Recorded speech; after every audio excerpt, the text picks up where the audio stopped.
Centre for Sanatan research की ओर से एक बार फिर आप सभी सुधी स्नेहिल दर्शकों का स्वागत है। स्वीकार कीजिए हमारा सादर प्रणाम। कहते हैं ब्रह्म सत्यम जगत मिथ्या, और दूसरी तरफ ये भी सत्य है न कंचित शाश्वतम, यानी कि इस क्षण भंगुर जीवन में कुछ भी स्थायी नहीं है। अगर कुछ सत्य है, शाश्वत है, तो एकमात्र ईश्वर ही है।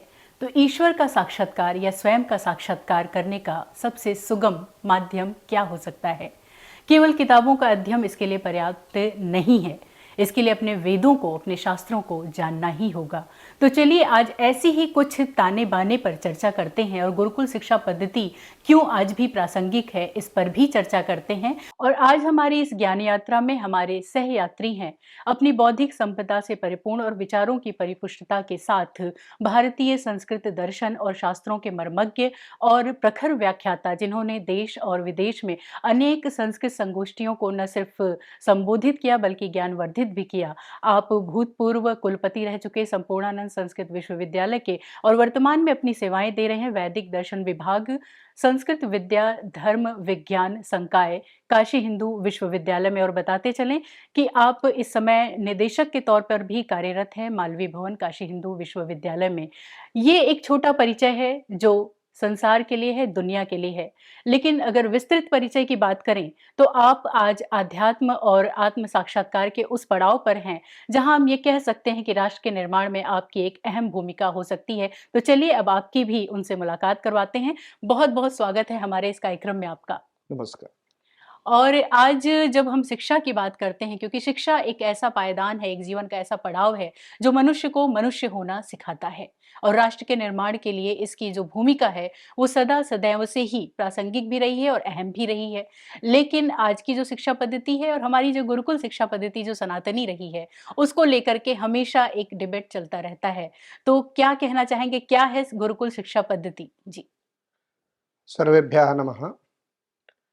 मीनाक्षी जी, आप ये जानते हैं कि शिक्षा की 2 धाराएँ इस समय देश में चल रही हैं। जी। एक धारा जो सूचनाएँ प्रदान करती हैं। कुछ जिस प्रकार आप पुस्तकों की बात कर रहे थे, तो पुस्तकों में कुछ सूचनाएँ हैं, कुछ जी। इंटरनेट के माध्यम से सूचनाएँ हैं। हम अपने कक्षाओं में बच्चों को देते रहते हैं। ऑनलाइन माध्यम से अथवा ऑफलाइन माध्यम से विभिन्न प्रकार की सूचनाएँ देते हैं और उन सूचनाओं को एकत्र करके बच्चे अपनी परीक्षाओं को उत्तीर्ण करते हैं। जी। प्रतियोगितात्मक परीक्षाओं में उच्च स्थान प्राप्त करते हैं, नौकरी प्राप्त करते हैं और उस सेवा क्षेत्र में भी उन्नत स्थान प्राप्त करते हैं। ये एक भी अच्छी व्यवस्था है। जी।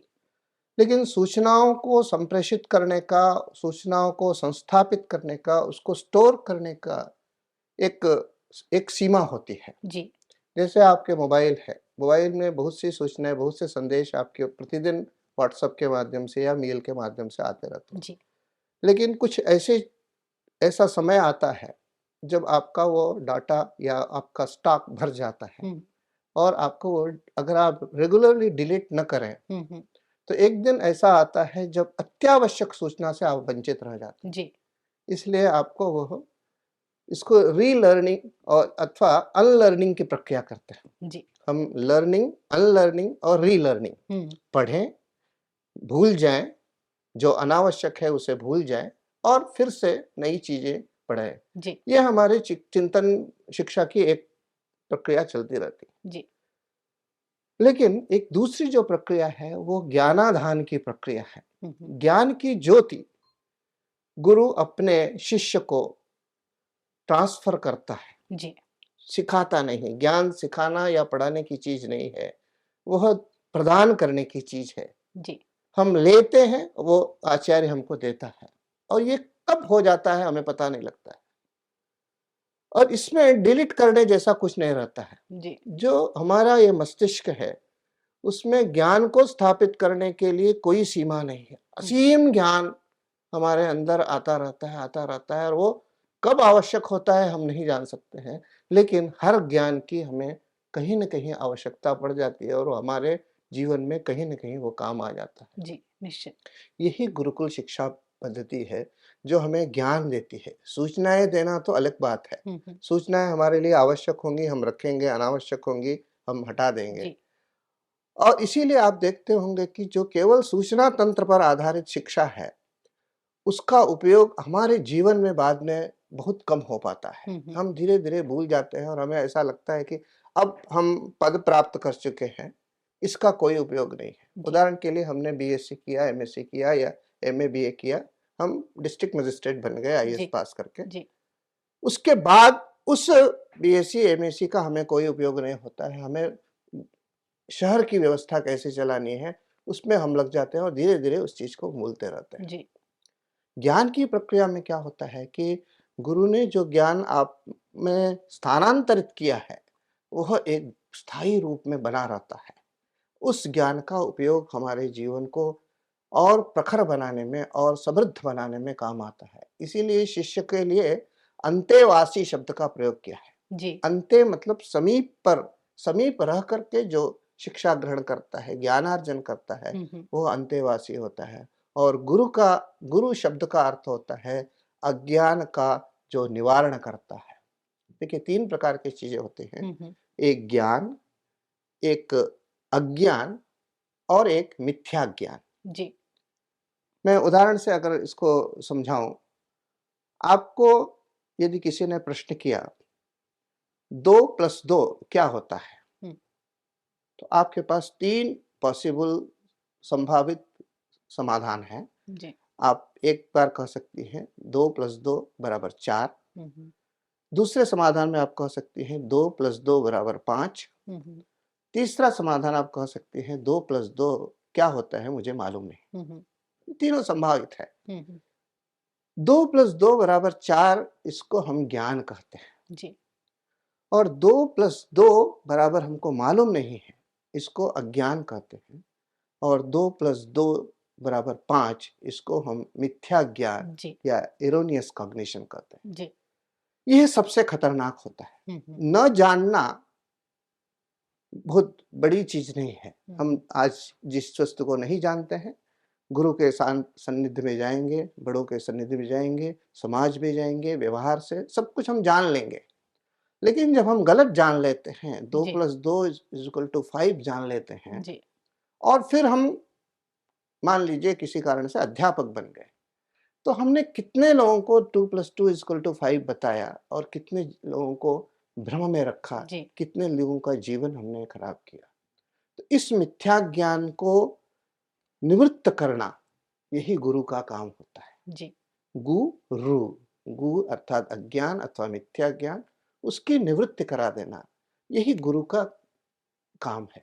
क्या बात और है। जी, गुरु की एक परंपरा है। हुँ, जो ज्ञान हमें गुरु परंपरा से प्राप्त होता है, हुँ, वो स्थायी होता है। हमने अभी मंगलाचरण किया था बाहर, सदाशिवसमारंभां शंकराचार्य मध्यमाम् अस्मदाचार्यपर्यन्तां वंदे गुरु परंपरां। गुरु की एक परंपरा होती है जो भगवान विश्वनाथ से शुरू हुई, जी, जिसकी लीला भूमि में आज हम लोग बैठे हैं, वहाँ से शुरू हुई। शंकराचार्य, मध्वाचार्य, रामानुजाचार्य जितने आचार्य हो गए हैं, जी, उनसे चलते-चलते आते हुए हम तक पहुँची और हमसे आगे और जाएगी। यह प्रज्वालितो दीप इव प्रदीपः जो कालिदास ने कहा है कि एक दीपक दूसरे दीपक को जलाता है और दूसरा दीपक तीसरे दीपक को जलाता है। उस समय यदि पहला दीपक बुझ भी जाए, तो वह अपने आप को सार्थक मानता है क्योंकि मैंने दीप परंपरा को आगे बढ़ाया है। जी। यही वस्तुतः गुरु शिष्य का संबंध है और यही गुरुकुल शिक्षा है। जी, बिल्कुल। और इसीलिए हमारे वैदिक शास्त्रों से लेकर के आज तक भारत में गुरु का जो दर्जा है, वो सबसे श्रेष्ठ माना जाता है और गुरु को ईश्वर से भी आगे हम रख कर के उनकी पूजा करते हैं क्योंकि ईश्वर से मिलाने का जो माध्यम है, मार्ग है, वो गुरु ही है। और इसीलिए जब गुरुकुल की बात करते हैं, तो पहले गुरु को जान लेना बहुत ज़रूरी है, इसलिए कि गुरु की जो परिभाषा है, वो अलग-अलग हमारे मन मस्तिष्क में बैठी हुई है, छपी हुई है। आज के संदर्भ में गुरु की जो परिभाषा सबसे ज़्यादा प्रचलन में है कि उसकी आय कितनी है, उसे तनख्वाह कितनी मिलती है, उसका स्टेटस क्या है, कैसे कपड़े वो पहनता है। आज गुरु की ये परिभाषा बच्चों के बीच में और समाज के बीच में है और गुरु जो होता है या शिक्षक जिसे आज हम कहते हैं, वो कहीं न कहीं अपने आप को इतनी बड़ी ज़िम्मेदारी निभाते हुए भी अपने को अगर एक पुलिसकर्मी से तुलना करें, डॉक्टर से करें, इंजीनियर से करें, तो कहीं न कहीं वो झेपा-सा महसूस करता है, संकुचित-सा महसूस जी, करता है। जी, आज के संदर्भ में ये ज़रूर। शिक्षक की या गुरु की भूमिका हो गई है। इसके लिए कौन लोग ज़िम्मेदार हैं, ये आगे हम चर्चा करेंगे, लेकिन आज गुरुकुल पद्धति पे चर्चा करना आवश्यक है, क्योंकि आज का विषय यही है। तो गुरुकुल जो पद्धति रही, जो सनातन के समय वैदिक काल में रही है और आज भी गुरुकुल अगर चल रहे हैं, तो उनकी भी जानकारी लेंगे, लेकिन उस पद्धति को थोड़ा संक्षेप में जानना ज़रूरी है। जी। देखिए, गुरुकुल पद्धति कोई ऐसी नई चीज़ नहीं है, जी। जहाँ भी हम इस प्रकार का ज्ञान अर्जन करते हैं, जिस ज्ञान का लाभ हमारे राष्ट्र को मिलता हो, जी। राष्ट्र की अस्मिता, राष्ट्र के गौरव की रक्षा के लिए जो भी ज्ञान हम अर्जित करते हुँ, हुँ। हैं और उसकी जो पद्धति है, उसी को गुरुकुल पद्धति कहते हैं। जी। प्राचीन काल में आप जानती हैं, पौराणिक युग में एक कोई ऋषि अपने आश्रम में 10,000, 5,000, 2,000, 3,000 ऐसे शिष्यों को रख कर के जी। उनका पूरा भरण-पोषण प्रजानां विनयाधानाद् रक्षणाद् भरणादपि, रक्षण करना, केवल पढ़ाना नहीं, हुँ, हुँ। उनको भोजन देना, उनका सर्वस्व निर्वाह करना। माने उनका जो मुख्य लक्ष्य है जन्म लेने का जी। मोक्ष, जी। उस तक पहुँचाने की जो शिक्षा है, हुँ, हुँ। वो मार्ग है, वो प्रशस्त करता है। यहाँ से बाहर निकलने के बाद ये जो सीमा है, गुरुकुल की बाउंड्री है, उससे बाहर निकलने के बाद भी वह व्यक्ति समाज में पूरी दृढ़ता के साथ अपनी स्थिति को बनाए रख सके, न केवल बनाए रख सके, आगे बढ़ सके और स्वयं आगे न बढ़ कर के पूरे राष्ट्र को आगे बढ़ा कर ले जा सके, उस प्रकार की जहाँ ट्रेनिंग दी जाती है, उस चीज़ को गुरुकुल कहते हैं। देखिए, गुरुकुल एक समग्र शिक्षा का केंद्र हुआ करता था और आज जी। भी ऐसा माना जाता है कि गुरुकुल का अर्थ है समग्र शिक्षा। जी। उस गुरुकुल में पढ़ कर के कोई व्यक्ति वशिष्ठ, वामदेव जैसा तत्वज्ञानी बन सकता है। जी। कोई व्यक्ति अर्जुन जैसा योद्धा बन सकता है और कोई व्यक्ति द्रोणाचार्य जैसा बन सकता है, जो योद्धा भी है और ज्ञानी भी है। जी। एक समग्र जीवन दृष्टि, जिसका जो भी जैसी रुचि है, जिसका सामर्थ्य है, गुरु परीक्षण करता रहता है। आज आप नई शिक्षा नीति में देख सकते हैं, हुँ। वही उसी ओर जा रही है ये नई शिक्षा नीति। आज 2024 में हम खड़े हैं जी। और 2024 में भी हम क्या सोच रहे हैं कि हमारे आचार्यों ने जो शिक्षा प्रणाली अपनाई थी, जी। हज़ारों-हज़ारों वर्ष पूर्व, वह आज सबसे ज़्यादा प्रासंगिक है। हुँ। क्योंकि इस बीच से बहुत से शिक्षा नीतियाँ आई। जी। लेकिन किसी शिक्षा नीति को आप अगर पूरे ढंग से अध्ययन करें, तो आप पूरी तरह से नहीं कह सकते हैं कि ये हमारी भारतीय शिक्षा नीति है। जी। तो मैं व्यक्तिगत रूप से इस नई शिक्षा नीति को भारतीय शिक्षा नीति, विशुद्ध शिक्षा नीति कहता हूँ और इसका अभी समावेश हुआ जी। है, ये मैं नहीं मानता हूँ। जी। मैं ये मानता हूँ कि यह पहले से चल रही थी, किन्हीं कारणों से यह अवरुद्ध थी और आज उसे पुनरुज्जीवित करने का यह अवसर आया है। जी, इस बिल्कुल। प्रकार के ऐसे शिक्षा, जहाँ पर न केवल शास्त्रों का अध्ययन हो रहा हो, कर्मकांडों का केवल अध्ययन हो रहा हो, ऐसा नहीं है। हुँ, हुँ। हमें उन प्राचीन विद्याओं का, जिससे राष्ट्र की रक्षा होती थी, धनुर्विद्या है, अथवा जिससे कृषि हमारा भरण-पोषण होता था, कृषि विद्या, ऐसे भी गुरुकुल चलाए जा रहे हैं और उस समय ऐसे गुरुकुल हुआ करते थे, जहाँ पर शस्त्र और शास्त्र एक साथ सिखाया जाता था। कृषि, गोरक्ष, वाणिज्य सब कुछ एक साथ सिखाया जाता था। कैसे बिज़नेस किया जाए, आप बिज़नेस की तकनीक को आप भगवद गीता से सीख सकते हैं। जी। बहुत से ऐसे अनुसंधान हो रहे हैं। तो उन चीज़ों को सामने लाना इस समय अत्यंत आवश्यक है। जी, बिल्कुल। और नई शिक्षा नीति में जो अभी एक लचीलापन लाया गया है और साथ ही साथ कौशल विकास को भी महत्व दिया गया है। बहुत ही प्राइमरी एजुकेशन से उसको जोड़ के देखा जा रहा है, ताकि जब बच्चे बाहर पढ़ के निकले तो स्वावलंबी भी बन सके और आत्मनिर्भर भारत का जो सपना है वो पूरा कर सकें। स्किल डेवलपमेंट यानी कौशल विकास, ये हमारे आदि गुरुकुल पद्धति में वर्षों से ही रहा है। ये पद्धति के अंतर्गत जो बच्चे पढ़ते थे वो सब कुछ सीखते थे वहाँ पे। यहाँ तक कि जंगल से जाके लकड़ियाँ काटना और खाना बनाना तक भी उनकी दिनचर्या में शामिल रहा करता था। लेकिन आज जो शिक्षा पद्धति है, वो एक ऐसे फॉर्मल ट्रैक पे चल रही है, कैसे मार्ग पे चल रही है, जिसमें कुछ सीमित क्रम ही आते हैं एजुकेशन के। इस पर आपके क्या विचार हैं? इसे कैसे संशोधित किया जाए? देखिए, सामान्यतः अब या ये अपप्रचार किसी जानबूझ कर किया गया हो या हमारा अज्ञान हो, जी, गुरुकुल जैसे ही शब्द हम प्रयोग करते हैं, लोगों के मन में एक धारणा आ जाती है कि कुछ लड़के होंगे जो धोती कुर्ता पहने होंगे, शिखा धारण किए होंगे, भस्म लगाए होंगे, वेदों का मंत्र उच्चारण कर रहे जी। होंगे, यज्ञ में आहुति दे रहे होंगे, स्वाहा स्वाहा करके कुछ 500 1000 रुपए उनको दक्षिणा मिल जा रही होगी। हुँ, ये एक गुरुकुल की का एक स्वरूप बन चुका है। जी, जब भी हम कभी आप सिनेमा वगैरह में देखें, किसी आश्रम का वर्णन हो, सीरियल में देखिए किसी आश्रम का वर्णन हो, मेरा हमेशा विरोध रहा है उन लोग के साथ।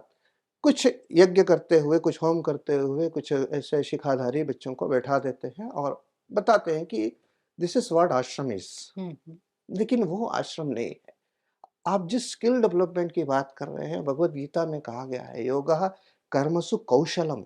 जी, अपने कर्म में लग जाना, यही स्किल्ड है। जी, जो कर्म आपको दिया गया है, जैसे मैं अध्यापक हूँ, हुँ, मुझे अध्यापन कर्म में दिया गया है, अध्यापन कर्म दिया गया है, उसके लिए मुझे कुछ वेतन मिलता है, मैं उस जी, वेतन से अपना और अपने परिवार का भरण-पोषण करता हूँ, अपने लिए सुख-सुविधाएँ अर्जित करता हूँ। हुँ, किंतु मेरा कर्तव्य क्या होना चाहिए? उस अध्यापन कर्म में लग जाना, जी, योगः, योग मतलब जुड़ जाना। हुँ, हुँ, उस अध्यापन कर्म में जुट जाना ही यही स्किल है। आप उसी को स्किल्ड व्यक्ति मानते हैं, जो अपने कार्य में निपुण हो, जो जिसको कार्य दिया गया हो, वो उस कार्य में निपुण हो। जी, और गुरुकुल पद्धति में यही एक विचार किया गया है कि पहले से माइंड सेट करके नहीं आना होता है कि हमें इंजीनियर ही बनना है। जी, जब हम ये माइंड सेट करके आते हैं, हमारे बेटे को इंजीनियर बनना है, हमारे बेटे को डॉक्टर बनना है, जी, तो हम बहुत सा प्रेशर उस पर डालते हैं। हुँ, देखो, हुँ, तुम्हारे क्लास का पड़ोसी लड़का 99% ले आया है और तुम अभी 70 में हो। हुँ, तो फिर वो डिप्रेशन में जाता है और कभी-कभी अनर्थकारी घटनाएँ होती हुँ, हैं, आप अखबारों और दूरदर्शन के माध्यम से जानते होंगे। जी, गुरुकुल शिक्षा में उसको उसका निरीक्षण किया जाता है, उसे वॉच किया जाता है कि इसकी प्रवृत्ति किस ओर है। जी, वो क्या बनना चाहता है? हम अपने बच्चे को क्या बनाना चाहते हैं इसके स्थान पर, जी, वो क्या बनना चाहता है और वो क्या बन सकता है। हुँ, हुँ, यदि वह एक अच्छा खिलाड़ी बन सकता है और हम उसे ज़बरदस्ती डॉक्टर बनाएँगे, जी, तो उसका आधा से ज़्यादा मन डॉक्टरी में नहीं लगेगा जी, और वह भले उपाधि प्राप्त कर ले, लेकिन वो सफल स्किल्ड डॉक्टर नहीं बन पाएगा।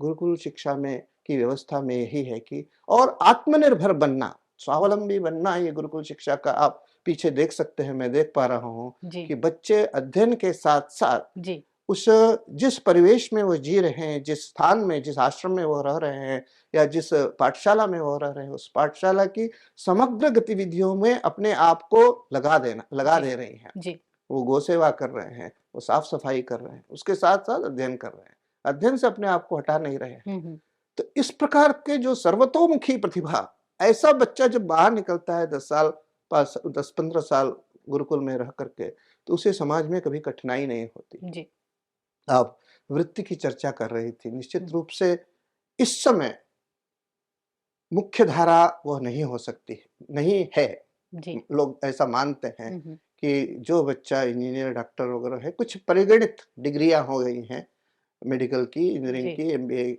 मैनेजमेंट की, उसमें पढ़ने वाले लोग आगे जा रहे हैं। हुँ, हुँ, अब हमें ये देखना है कि मेनस्ट्रीम मतलब क्या होता है? हुँ, हुँ, मेनस्ट्रीम हम बनाते हैं। हुँ, जैसे उदाहरण के लिए फैशन। आज धोती कुर्ता का फैशन है कि पैंट शर्ट का फैशन है? Who will decide it? कौन ये निर्धारित करेगा? जी, फैशन क्या होती है? जो किसी श्रेष्ठ व्यक्ति ने शुरुआत किया और समूह ने उसका जी, आचरण कर लिया, जी, वो एक फैशन बन जाती है। हुँ, हुँ, कुछ देश ऐसे हैं जिसमें ऐसा माना जाता है कि इस वीक में, इस सप्ताह में यह कपड़ा फैशन में है। जी, हमारी पद्धति ऐसी नहीं रही है। हुँ, हुँ, जो शास्त्रीय विधान है, हुँ, उस अंधानुकरण हमारी शास्त्रीय पद्धति नहीं रही है कि जी, कोई ऐसा पहनकर चल पड़ा तो हम उस तरह से चल लेंगे। हुँ, हुँ, हमारा वेश हमारी पहचान होनी चाहिए। हुँ, हुँ, आइडेंटिटी जिसे कहते हैं, हमारी पहचान होनी चाहिए। उसे देखकर लोग कह सकें कि यह भारतीय है। वेश से, हमारे आचरण से, हमारी भाषा से, जी, हमारी शुचिता से, हमारे ज्ञान से हम अपने आप की पहचान बना सकें। वह पहचान भारतीयता है। वह पहचान हमारी गुरुकुल शिक्षा पद्धति देती है। जी, गुरुकुल शिक्षा पद्धति कभी नहीं कहती है कि तुम यही पहन कर रहो, लेकिन वह तुम ऐसे रहो जो तुम्हारी पहचान, तुम्हारी नहीं, तुम्हारे राष्ट्र की पहचान बन सके। जी, बिल्कुल। यानी कि सादा जीवन, उच्च विचार और किसी भी मनुष्य की अंतर्निहित शक्तियों का बहिर्गमन यानी उसे बाहर निकालना, ये महात्मा गांधी ने भी कहा था। यही वास्तविक शिक्षा है और यही गुरुकुल पद्धति भी हमेशा से रही है, जो कालांतर में किन्हीं आतताइयों के आक्रमण से और उनकी नीतियों के कारण कहीं न कहीं विलुप्त हो गई और हम उससे दूर होते ही चले गए क्रमशः। आज फिर हमें अपने आप को पहचानने की ज़रूरत है और अपने महत्व को जानने की ज़रूरत है कि किस तरीके से जो हमारी शिक्षा पद्धति रही वो कितनी महत्वपूर्ण और कितनी ही उपयोगी रही हमारे जीवन के लिए, जो मनुष्य को मनुष्य होना तो सिखाती है, सीधे सीधे वो उस साक्षात दर्शन तक भी हमें पहुँचाती है, जिसके लिए कि धरती पर हमारा जन्म हुआ यानी आध्यात्मिकता जो भारत के मूल में है, उससे भी ये शिक्षा जोड़ती है। लेकिन कुछ विचारवान व्यक्ति, योग्य व्यक्ति ये भी कहते हैं कि आज जो सन 2024 वर्ष चल रहा है, ऐसे में दुनिया के साथ कदम-ताल करने के लिए अंग्रेज़ियत का होना बहुत ज़रूरी है। मॉडर्नाइज़ेशन या आधुनिकता के नाम पर कहते हैं कॉन्वेंट कल्चर का होना ज़रूरी है, तभी हम अच्छे पदों पर आसीन हो पाएँगे और अर्थोपार्जन के लिए भी उन्हीं शिक्षा पद्धतियों का अनुकरण ज़रूरी है। आपका क्या मानना है इस विषय पर? देखिए, 2 बात है, अंग्रेज़ी और अंग्रेज़ियत। जी, अंग्रेज़ी हमेशा हमारे लिए आदरणीय रही है, जी। क्योंकि वो एक भाषा है हुँ, हुँ। और आप जानते हैं कि भारत भाषाओं की राष्ट्र है। हुँ, हुँ। हर 10-15 किलोमीटर पर भाषाएँ हैं हुँ, और आप ये भी मुझसे सहमत होंगी कि जितनी अच्छी और उत्कृष्ट अंग्रेज़ी भारतीय विद्वानों की होती है, उतनी उत्कृष्ट अंग्रेज़ी विदेशी विद्वानों की नहीं होती। जी, कहाँ विरोध है? हम क्या नहीं चाहते हैं? हम अंग्रेज़ियत नहीं चाहते हैं। जी, अंग्रेज़ियत का मतलब क्या है? पाश्चात्यीकरण, अपने आप को उस रूप में ढाल लेना, उस नई पद्धति पर ढाल लेना, जो पद्धति हमारे लिए कभी भी संग्राह्य नहीं रही है जी, और जो पद्धति कभी भी हितकारी नहीं रही है। जी। और आप सहमत होंगी कि पाश्चात्य देश भी, जहाँ से यह संस्कृति आ रही है, हुँ, हुँ। वह भी अब यह मानने लगे कि ये संस्कृति जी। हितकारी नहीं है, हुँ, हुँ। इसलिए वो भारतीय संस्कृति की ओर दौड़ रहे हैं। हुँ, हुँ। वे उनके यहाँ गुरुकुल शुरू हो रहे हैं। जी। वे इस भगवत गीता और रामायण की का अध्ययन-अध्यापन करवा रहे हैं। वे हुँ, संस्कृत के श्लोकों का अध्ययन-अध्ययन करवा रहे हैं। जी, वो वेदों पर रिसर्च कर रहे हैं। वहाँ से जब आवाज़ उठती है, तो हमें बहुत लज्जा आती है कि वहाँ से जब आवाज़ उठती है कि कम Sanskrit is the best language for computer, तो हम ताली बजाते हैं। जी। हमें यह सिद्ध करके दिखाना होगा। हुँ, हुँ। हमें यह बताना पड़ेगा कि यह आवश्यक है। जी। अभी यह एक प्रचार चलता है कि यह समसामयिक नहीं रह गई है। हुँ, हुँ। आप ही बताइए, यदि यह समसामयिक नहीं होता, जी। तो जो प्रगतिशील राष्ट्र हैं, हुँ, अमेरिका, लंदन जैसे राष्ट्र, वो क्यों इस ओर आते हैं? जी। वो ये मानते हैं कि जहाँ हम हैं, वहाँ से और अधिक आगे ले जाना होगा, ल ले जाना है हमें हुँ, अपने हुँ। आप को, हुँ, हुँ। तो यह केवल वैदिक ज्ञान ही ले जा सकता है। वैदिक ऋचाएँ ही ले जा सकती हैं।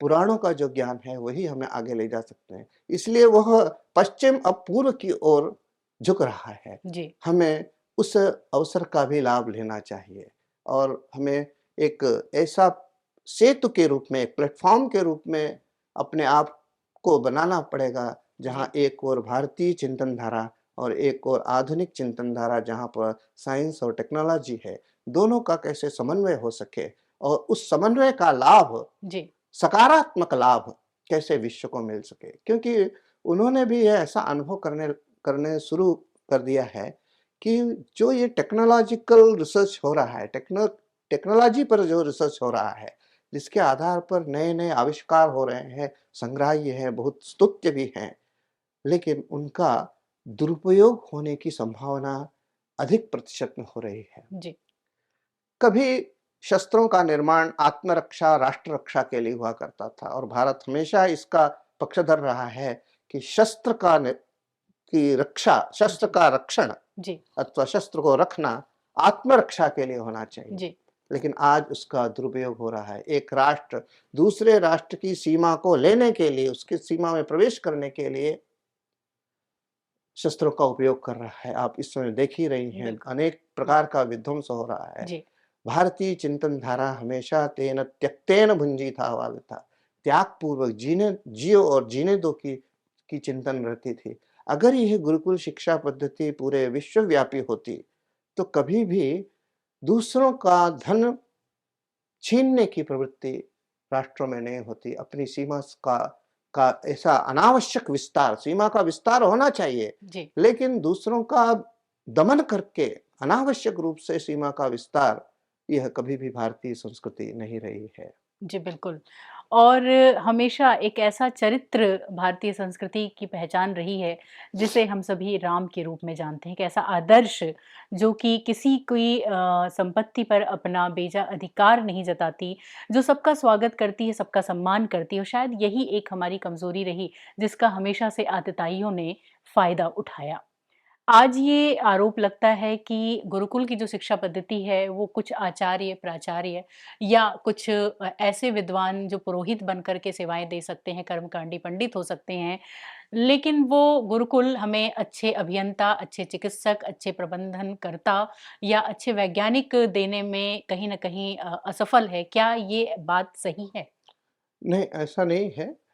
सामान्यतः ये आप सच कह रही हैं, मान्यता है कि जी, गुरुकुल से पढ़े हुए बच्चे अनुष्ठान कर सकते हैं, ज्योतिषी बन सकते हैं, पुरोहित, कर्मकांड आदि कर सकते हैं। जी, अधिकाधिक संस्कृत विद्यालयों में अध्यापक बन सकते जी, हैं, लेकिन ऐसा नहीं है। आप देखिए, सबसे अच्छी सर्विस भारत में क्या मानी जाती है? Civil service. जी, कोई आईएएस बनता है तो सबसे उच्च कोटि की सर्विस इस समय अगर सरकारी कोई सर्विस मानते हैं तो आईएएस बनना है। हुँ, उसके लिए मिनिमम क्वालिफिकेशन क्या है? ग्रेजुएशन होना। अब ग्रेजुएट होकर के आप संस्कृत में ग्रेजुएट हुए हो या साइंस में ग्रेजुएट हुए हो, दोनों के लिए वो मार्ग खुला हुआ है। आप साइंस पढ़ करके भी उतनी तैयारी करके एक आईएएस बन सकते हैं। संस्कृत की शास्त्र शिक्षा लेकर के भी आप शास्त्री या आचार्य होकर के भी आप उसके लिए अपीयर कर सकते हैं। जी, वो मार्ग आपका खुला है। बैंकिंग का सेक्टर खुला हुआ है। अन्य सरकारी नौकरियां खुली हुई हैं। कोई रोकता नहीं है। जी, 2-3 जगह हैं, जैसे संस्कृत से शास्त्री करने के बाद या आचार्य करने के बाद या एमए, बीए करने के बाद कोई इंजीनियर या डॉक्टर नहीं बन सकता है। जी, अब आपको मैं प्रश्न करता हूँ, एमबीबीएस करने के बाद क्या कोई संस्कृत का अध्यापक बन सकता है? जी नहीं। नहीं बन सकता है। तो हर विशेषज्ञता का अपना-अपना क्षेत्र होता है। जी, अगर हमारे ऊपर ये आरोप लगता है कि संस्कृत का अध्येता, संस्कृत का छात्र इंजीनियर नहीं बन सकता है, डॉक्टर नहीं बन सकता है, तो हमारे पास भी वो शब्द है, हम भी आरोप लगा सकते हैं कि आपका जो एमबीबीएस या बीटेक, एमटेक करने वाला बच्चा है, वो हमारे शास्त्रों का अध्यापन नहीं कर सकता है। आप वो एक क्षेत्र अलग है, ये एक क्षेत्र अलग है। हर की एक विशेषज्ञता होती है। मेडिकल में भी जो डेंटिस्ट है, वो आँख का ऑपरेशन नहीं कर सकता। जी, जो आँख का विशेषज्ञ है वो दाँत का ऑपरेशन नहीं कर सकता है। उसमें भी अब नया-नया आविष्कार होता जा रहा है। जी, यहाँ पर भी व्याकरण का जो आचार्य है, वो व्याकरण पढ़ाता है। न्याय का जो आचार्य है, न्याय पढ़ाता है। ज्योतिष का आचार्य ज्योतिष पढ़ाता है।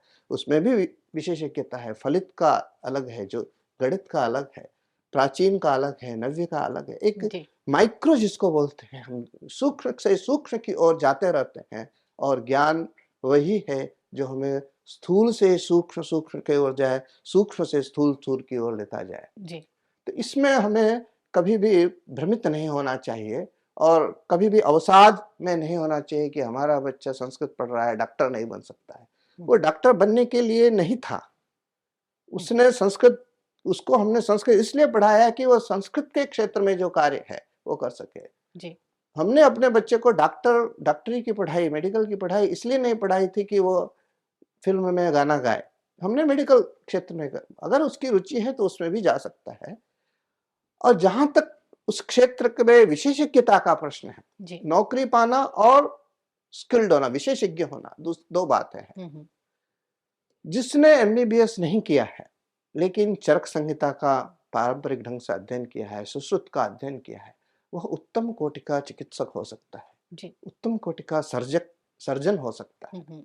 जिसने वास्तुशास्त्र का अध्ययन किया है और वास्तु के जो हमारे प्राचीन ग्रंथ हैं, उनका अध्ययन किया है, वो अच्छा आर्किटेक्ट, अच्छा इंजीनियर बन सकता है, भले उसके पास डिग्री ना हो। जी। और आज वो युग आ गया है, जब अच्छी कंपनियाँ, मल्टीनेशनल कंपनीज़ डिग्री से ज़्यादा ज्ञान को वैल्यू दे रही हैं। आप में कितना स्किल है, उसको ज़्यादा महत्व दे रही हैं। जी। आपके पास किस किस उपाधि को इंगित करने वाला एक कागज है, so called piece of paper बोलते हैं ना, हुँ, हुँ। वो एक कागज का टुकड़ा आप लेकर के घूमते रहिए, आज कोई नहीं पूछेगा जब तक आपके पास सामर्थ्य न हो। जी।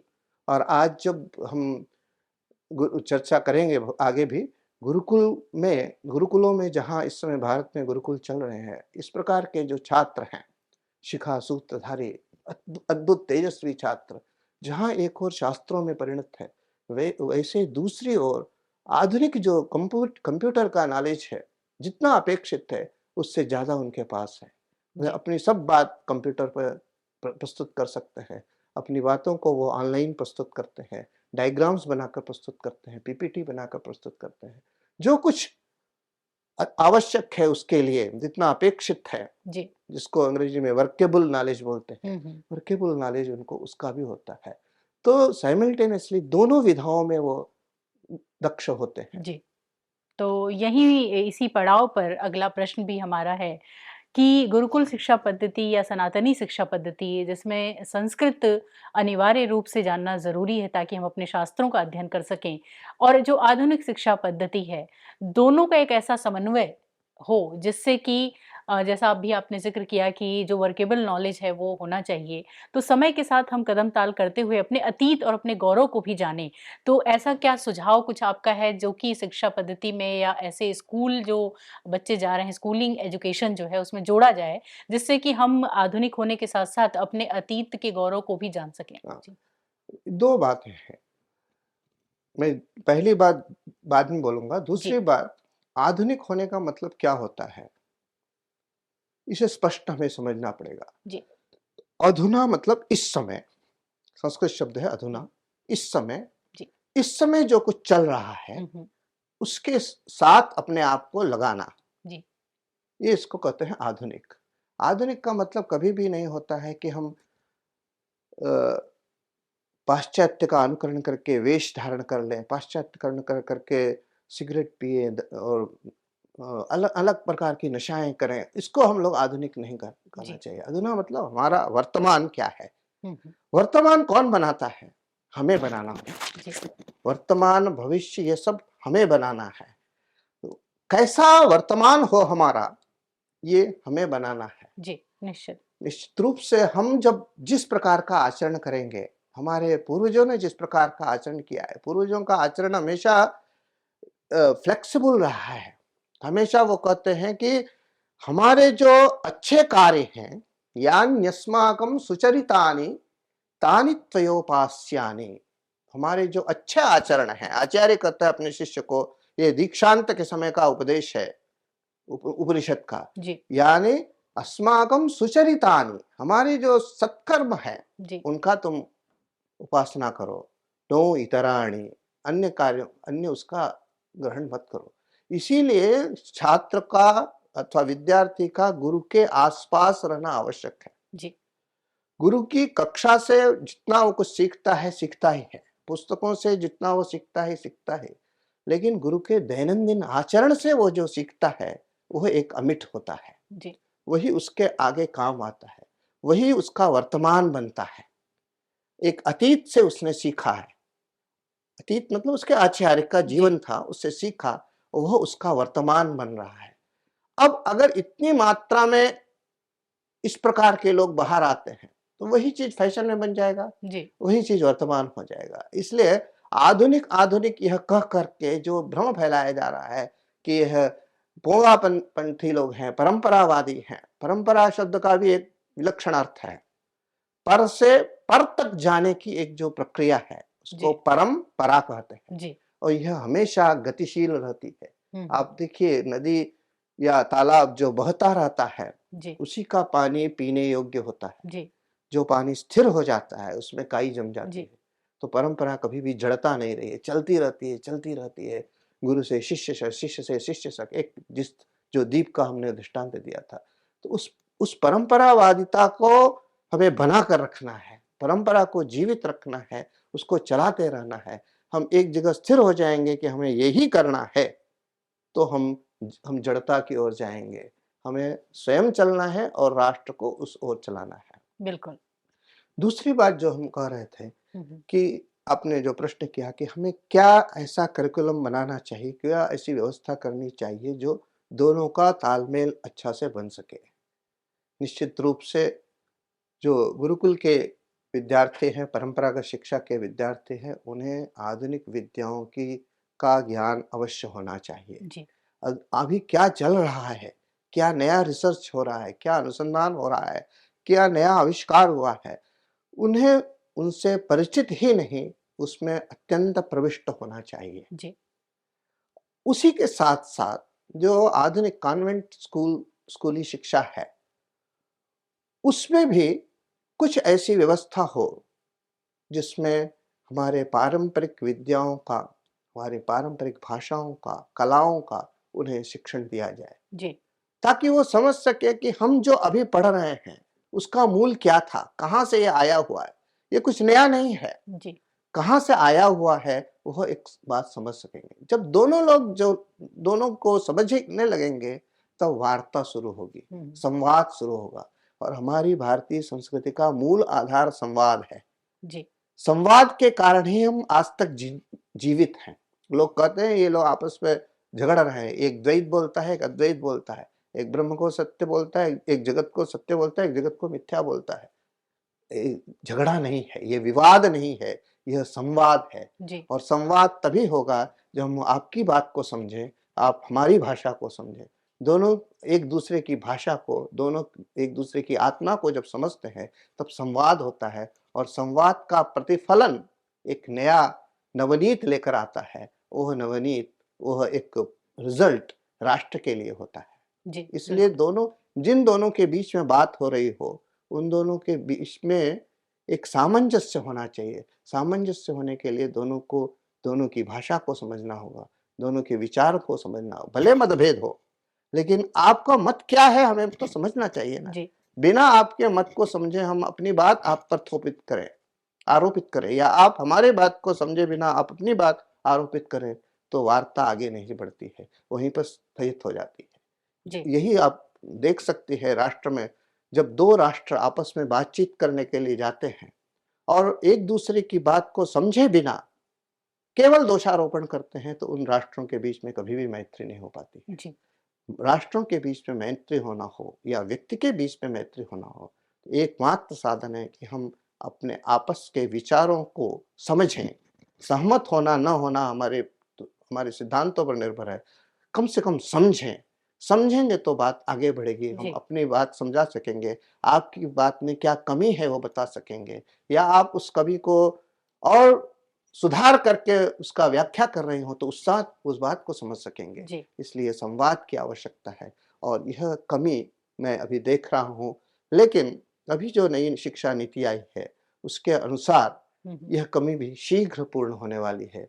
सरकार, समाज दोनों इस ओर अपनी दृष्टि बनाए हुए हैं। वे चाहते हैं कि इस तरह से एक सिंथेसिस बने, एक समन्वय बने, और समन्वय का फल जो है, समन्वय से निकली बनी हुई चर्चा का जो फल है, न केवल राष्ट्र को मिले, पूरे विश्व को मिले, क्योंकि हम तो वसुधैव कुटुंबकम के लोग हैं ना। जी, बिल्कुल।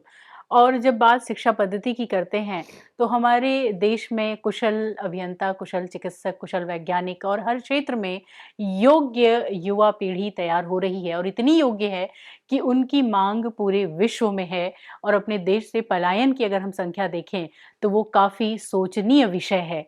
लेकिन फिर भी एक तरफ ये पहलू है, तो दूसरी तरफ ये पहलू भी है कि हमारे ही देश में भ्रष्टाचारी भी हैं, हमारे ही देश में ऐसे दुराचारी भी हैं जो अपनी ही बहन और बेटियों को पहचानते नहीं हैं।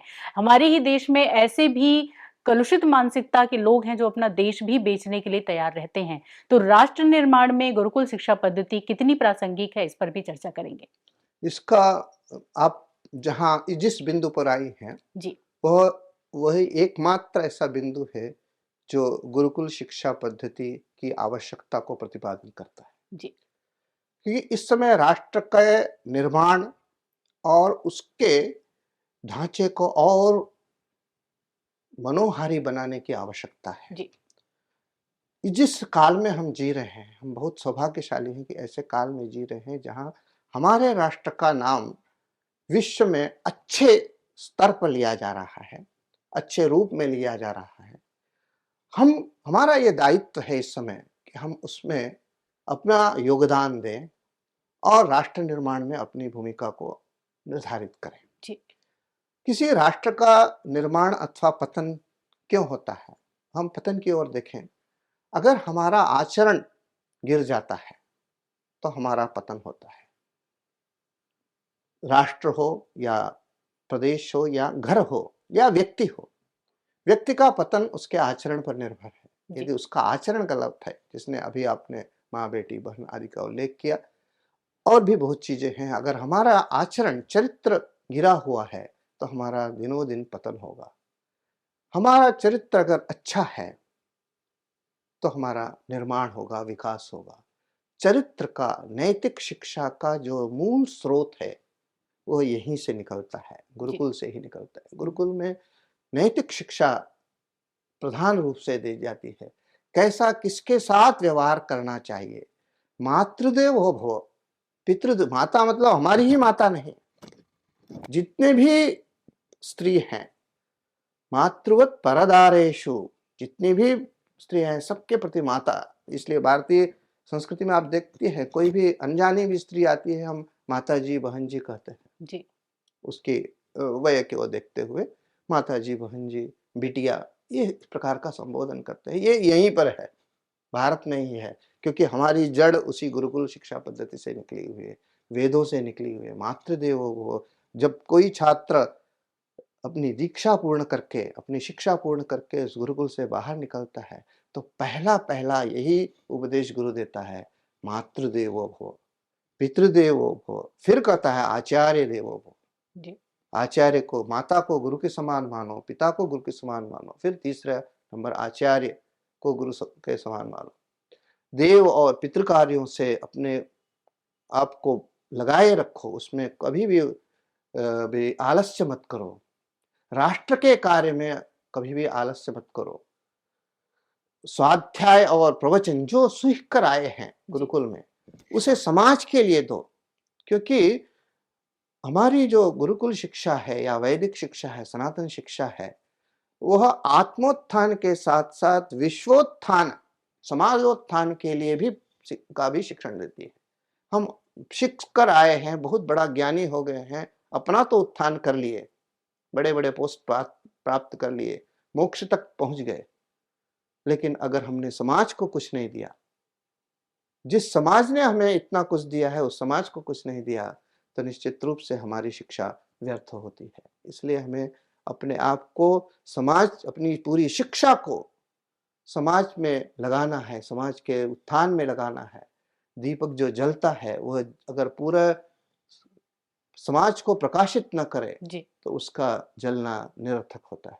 जी, बिल्कुल। और यही शिक्षा हमारी वैदिक शिक्षा है कि सबके लिए करो, अपने लिए करो और सबके लिए करो, आत्मोत्थान के साथ-साथ विश्वोत्थान करो।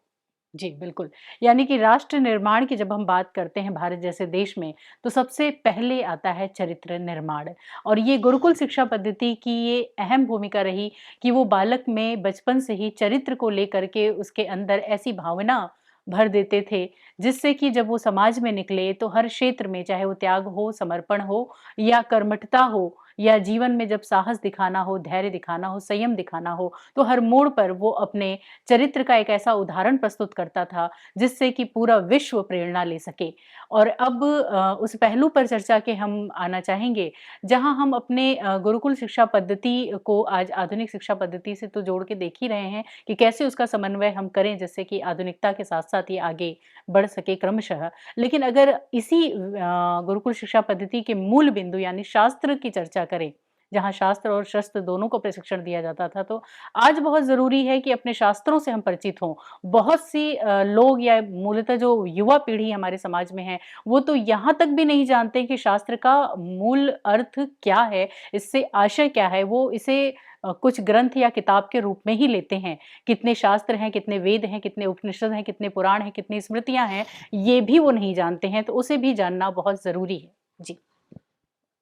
मीनाक्षी जी, अगर आपने यह प्रश्न मुझसे आज से 15 वर्ष या 12-13 वर्ष पूर्व किया होता, जी। तो मेरा उत्तर नकारात्मक होता। मैं भी यही कहता कि युवाओं को कुछ ज्ञान नहीं है इस ओर में। जी। युवा वर्ग इस ओर से पूरी तरह से विमुख है, उदासीन है, इस ओर देखना नहीं जी। चाहता, इसे एकदम बेकार का समझता है। हुँ, हुँ। लेकिन आज जब हम 2023-24 की बात करें, तो एक बहुत बड़ी संख्या में युवा वर्ग जी। इस ओर आकृष्ट हुआ है। शास्त्राध्ययन की इस समय 2 पद्धतियाँ हमें दिख रही हैं। हुँ, हुँ। एक जो शालेय शिक्षा जिसको बोलते हैं, स्कूल या कॉलेज में मिलती है, वो उसमें वहाँ भी शास्त्राध्ययन हो रहा है। संस्कृत यूनिवर्सिटीज़ लगभग 17-18 पूरे देश में खुल गई है। जी। वहाँ शास्त्रों का अध्ययन हो रहा है, विभिन्न प्रकार के विद्वान वहाँ तैयार हो रहे हैं। युवा वर्ग में बहुत उत्साह आ रहा है। और दूसरा, परंपरागत पद्धति से आश्रमों और गुरुकुलों में रह करके विशुद्ध रूप से किसी भी सरकारी परीक्षा अथवा सरकारी अनुदान की अपेक्षा किए बिना जी। अध्ययन कर रहे हैं।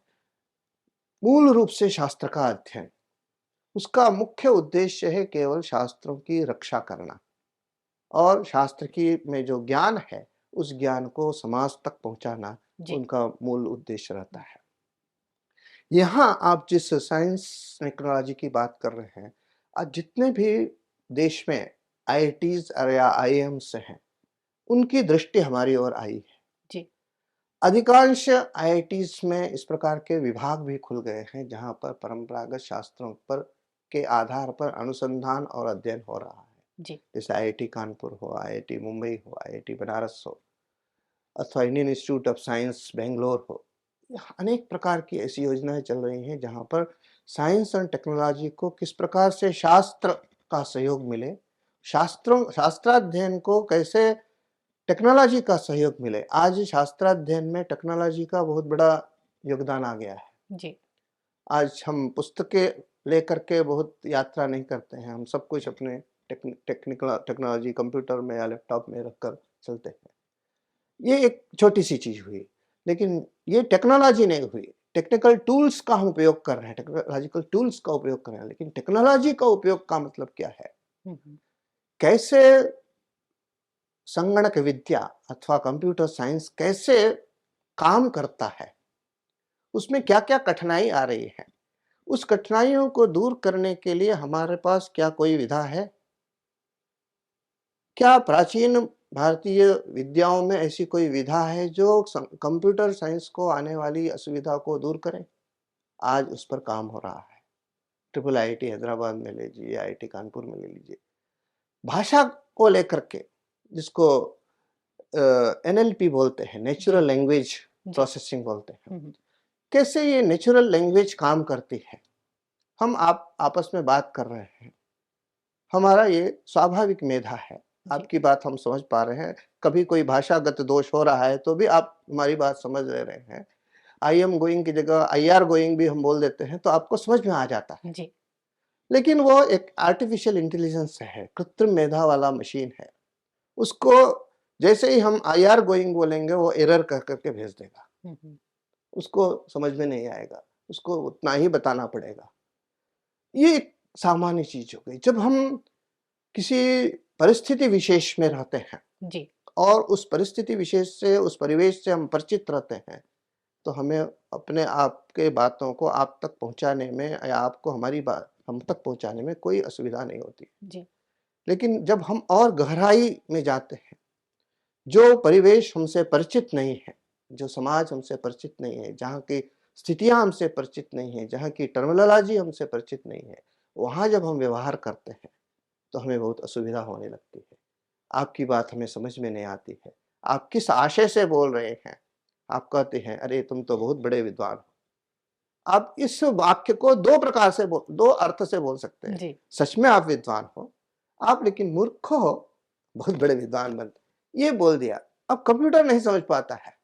उसमें आप बड़े विद्वान हो ऐसा अगर हम फीड करते हैं, तो एक ही मीनिंग देता है। हुँ, हुँ, लेकिन यह जो इसको कहते हैं इंटेंडेड मीनिंग, दूसरे के तात्पर्य को समझना, वो किस आशय से बोल रहा है, जी, उस बात को समझना, ये हमारी मेधा का काम था, हुँ, मानव मेधा का काम था और कंप्यूटर को वो दिक्कत हो रही थी। एक वाक्य के उसके पास अनेक संभावित अर्थ आ रहे थे और जब यह विचार किया जाने लगा कि कैसे हम सेंटेंस एनालिसिस करें, वाक्य का विश्लेषण कैसे करें ताकि हम इंटेंडेड मीनिंग तक पहुँच सकें, हम तात्पर्य विषयीभूत अर्थ तक पहुँच सकें, जो हम कहना चाहते हैं, जी, वह आप तक पहुँचा सकें जी, या आप जो कहना चाहते हैं हम समझ सकें, हुँ, हुँ, वह कैसे जाने कंप्यूटर, वो कृत्रिम मेधा है, वो हुँ, स्वाभाविक नहीं है। इसलिए उनके विद्वानों ने, उनके साइंटिस्ट ने ऐसा सोचा, ऐसा विचार किया कि ये जो पाणिनि ने अथवा नैयायिकों ने जो शब्दबोध की प्रक्रिया बनाई है, जी, अर्थ ग्रहण का जो एक प्रक्रिया बनाई है, उस प्रक्रिया का अगर उपयोग कंप्यूटर के लिए किया जाए, कंप्यूटर कुछ नहीं है, जो उसका सॉफ्टवेयर है वो केवल मैथमेटिक और लॉजिक है।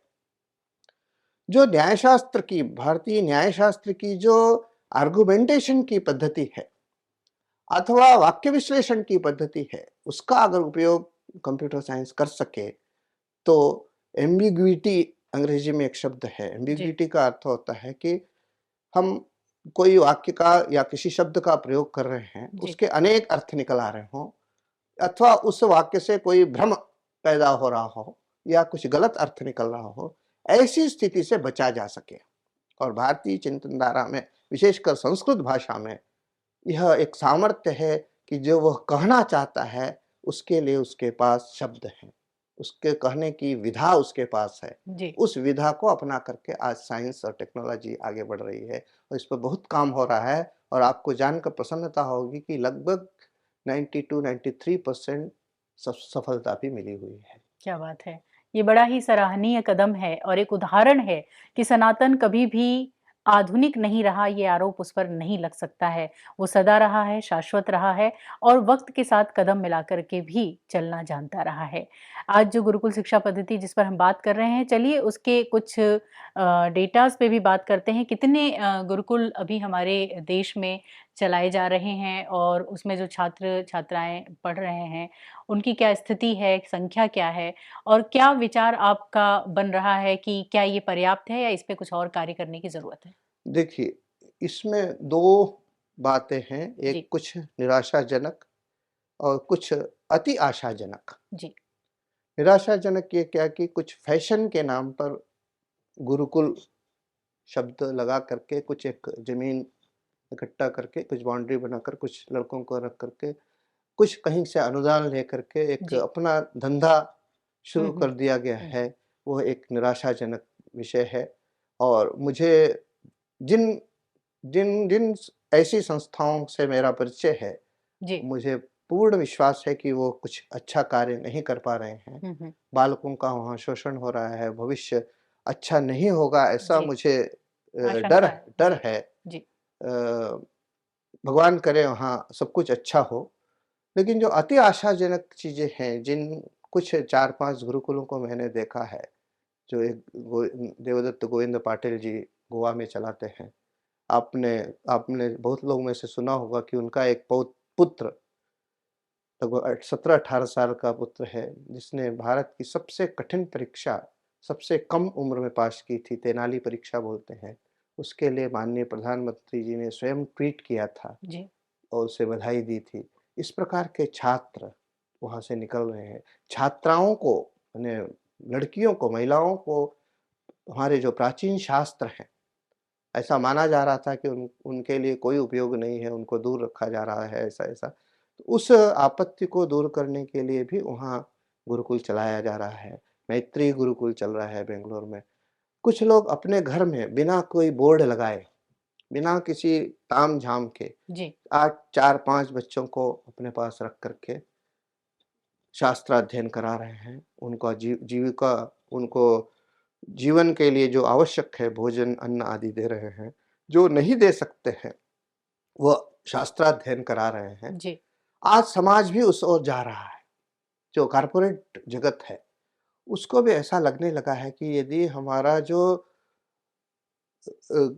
कॉर्पोरेट फंड है, जो इसके लिए देना है हमें, वो हम कहीं भी देते हैं, हॉस्पिटल में देते हैं, कहीं-कहीं देते हैं। अगर यहाँ दें, इस प्रकार के गुरुकुलों को संचालन करने में दें, तो निश्चित रूप से इस धन की सार्थकता होगी, ऐसा वो मानने लगे हैं। जी। चाहे वो रिलायंस हो या चाहे इन्फोसिस हो। इन्फोसिस विशेष करके मैं नाम लेना हुँ, चाहता हुँ। हूँ। मैं संपूर्णानंद संस्कृत विश्वविद्यालय में जब कुलपति था, तो इन्फोसिस फाउंडेशन की ओर से इस प्रकार की योजना के लिए बहुत पैसा प्राप्त हुआ था, कॉर्पोरेट फंडिंग के नाम पर। तो ये अभी अच्छे दिन आ रहे हैं और जी। भारत में अनेक ऐसे गुरुकुल हैं, जहाँ उत्तम कोटि की शिक्षा, वेद विज्ञान गुरुकुलम का मैं नाम लेना चाहूँगा। अ, बेंगलोर में चल रहा है। जी। अत्यंत उच्च कोटि का के विद्यार्थी वहाँ से निकलते हैं हुँ, और न केवल वो शास्त्र में परिणत होते हैं, अपितु वो आधुनिक विद्याओं में भी परिणत होते हैं। वो अच्छे डॉक्टर होते हैं, अच्छे इंजीनियर होते हैं। शल्य शास्त्र में और हमारे वास्तुशास्त्र में वो अच्छे विद्वान होते हैं। इसी के साथ-साथ वेदांत और व्याकरण के भी विद्वान होते हैं। तो एक अच्छी पहल शुरू हुई है। अभी सरकारी स्तर पर भी बहुत सकारात्मक सोच इस ओर हुई है। जी। इससे शिक्षा पद्धति को बहुत बल दिया जा रहा है सरकारी तंत्र द्वारा। अब यह भी विचार किया जा रहा है कि इन गुरुकुलों को जो तथाकथित प्रमाणपत्रीय व्यवस्था है, जी। उससे मुक्त रखते हुए कैसे इन्हें समसामयिक परिवेश में ले आया जाए, हुँ, हुँ। मुख्य धारा में कैसे ले आया जाए, इस पर भी विचार किया जा रहा है। एक और जहाँ एमए, पीएचडी वगैरह करके लोग जो नौकरी पा सकते हैं, इस गुरुकुल का जो अध्यापक द्वारा दिया गया प्रमाण पत्र, किसी परीक्षा में किसी कोई बोर्ड नहीं इसका हो, कोई ऐसा ना हो, कोई कॉलेज ना हो, गुरुकुल जी। के अध्यापक जिसने पढ़ाया वो लिख कर दे हुँ, हुँ। कि यह इस शास्त्र में निष्णात हो गया है। पहले ऐसा ही हुआ करता था। गुरु ही प्रमाण पत्र, जिसने पढ़ाया है उसने ही प्रमाण पत्र देना था। जी। अगर विश्वामित्र और वशिष्ठ प्रमाण पत्र देते थे, तो वो उसकी परीक्षा कहीं नहीं होती थी। हुँ, हुँ। तो फिर क्योंकि वे प्रमाण पत्र ही पूरी परीक्षा लेने के बाद देते थे। केवल जी। ग्रंथ की परीक्षा नहीं लेते थे, जीवन की परीक्षा लेते थे। जी। मैं आपको एक उदाहरण बताता हूँ। एक आचार्य के घर में एक विद्यार्थी पढ़ता था। हुँ, हुँ। माताजी उसको रोज भोजन कराती थी। जी। कभी करेले की सब्जी, कभी नीम के पत्ते जी। की जी। सब्जी, ऐसे रोज खिलाती थी। जी। वो बेचारा खा करके अध्ययन करता था। पूरा शास्त्र जब अध्ययन हो गया, जिस दिन दीक्षांत समारोह था, उस दिन माताजी ने उसको सवेरे भोजन कराया, वही करेला, वही वो बोलता है, माताजी भोजन बहुत कड़वा लग रहा है। तो माताजी ने कहा, बेटा आज तुम्हारी शिक्षा पूर्ण हो गई। क्योंकि जब जी। वो शिक्षा ग्रहण कर रहा है, उसको पता ही नहीं लग रहा है क्या कर रहा है, वो इतना तन्मय है।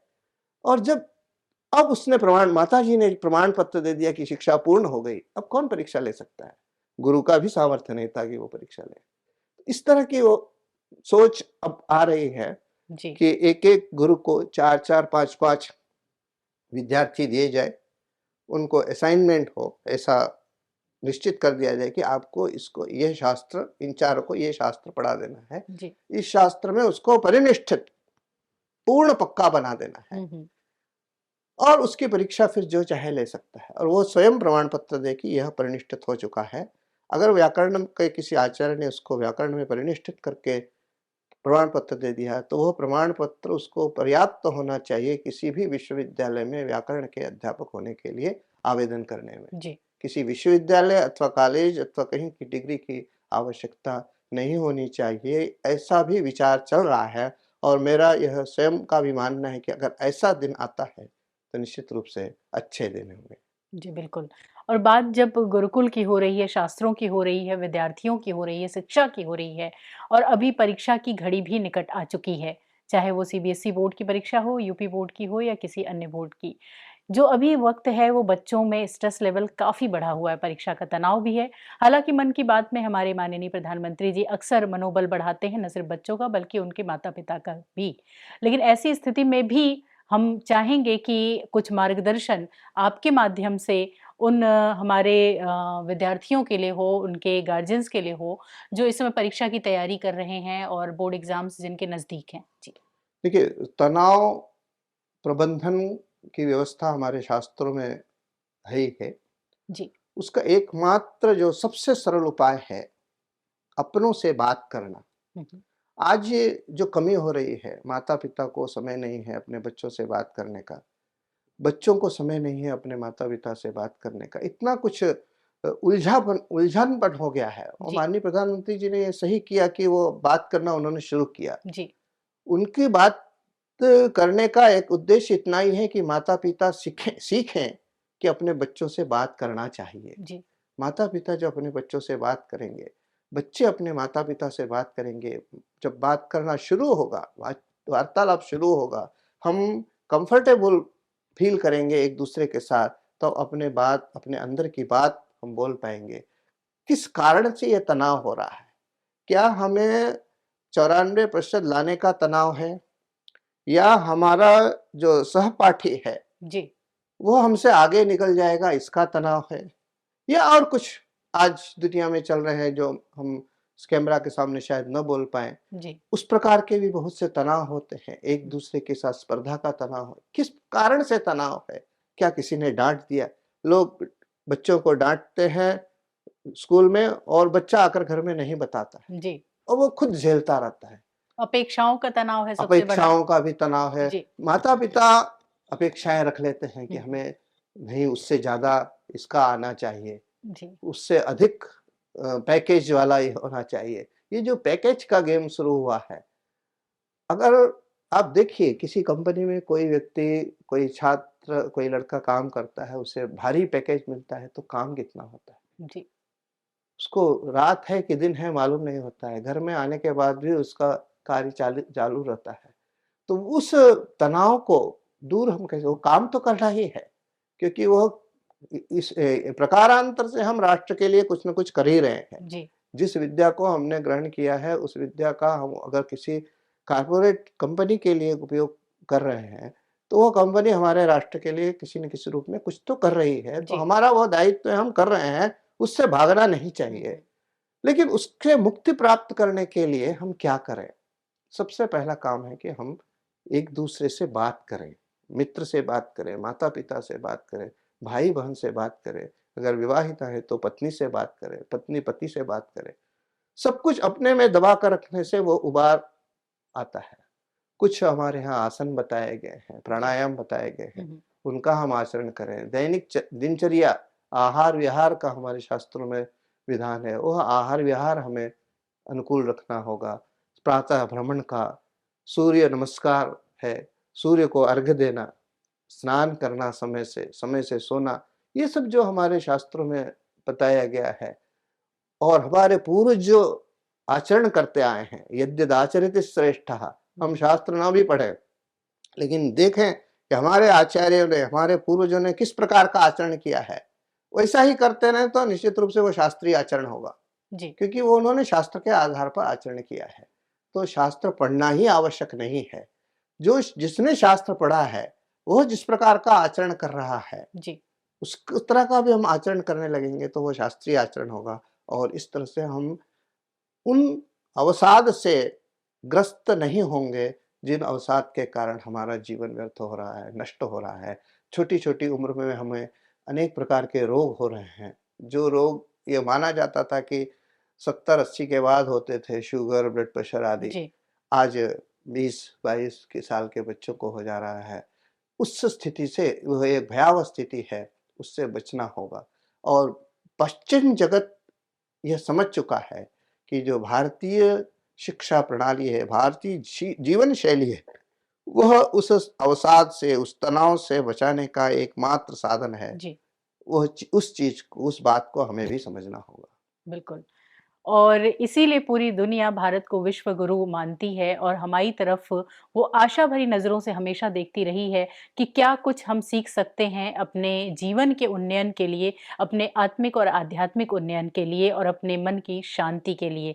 परीक्षा का दौर है अभी और माता-पिता और आसपास के जो भी गार्जियंस हैं, जो समाज के लोग हैं, उनसे यही अपेक्षा सेंटर फॉर सनातन रिसर्च की ये टीम करती है कि आप अपने बच्चों को तनावग्रस्त न करें, बल्कि उनके उत्तम स्वास्थ्य और उनके कुशल मार्गदर्शन के रूप में अपनी भूमिका को अदा करें और ये देखें कि उस पर किसी तरीके की प्रतिस्पर्धा का बोझ तो नहीं है। वो अपने स्वयं का मूल्यांकन करने के लिए स्वयं ही सक्षम है। तो आज के लिए इतना ही। बहुत-बहुत धन्यवाद देना चाहेंगे आपको। नमस्कार। आप हमारे कार्यक्रम में आज शामिल हुए प्रोफ़ेसर राजाराम शुक्ल और आज आपने समय दिया और इतनी अच्छी जानकारी हमारे दर्शकों को और हमें दी और आशा करते हैं कि अगले कार्यक्रम में एक बार फिर आपसे मुलाकात होगी कुछ नई जानकारियों के साथ। बहुत-बहुत धन्यवाद और सनातन रिसर्च सेंटर को मैं बहुत साधुवाद देना चाहता हूँ, जिन्होंने एक अच्छी पहल की है ताकि हमारी जो सनातन संस्कृति है, वो समाज के सामने आए और इस तरह का जो संकट है पूरे राष्ट्र पर, न केवल राष्ट्र पर, पूरे विश्व पर अवसाद का संकट, तनाव का संकट, वह दूर हो सके और लुप्त हो रही भारतीय ज्ञान परंपरा को सामने लाया जा सके। मैं पुनः इस केंद्र को बहुत-बहुत साधुवाद देना चाहता हूँ। नमस्कार। और इसी के साथ आज के लिए इतना ही। अनुमति दीजिए कुछ नई जानकारियों के साथ आपसे फिर होगी मुलाकात। तब तक के लिए नमस्कार।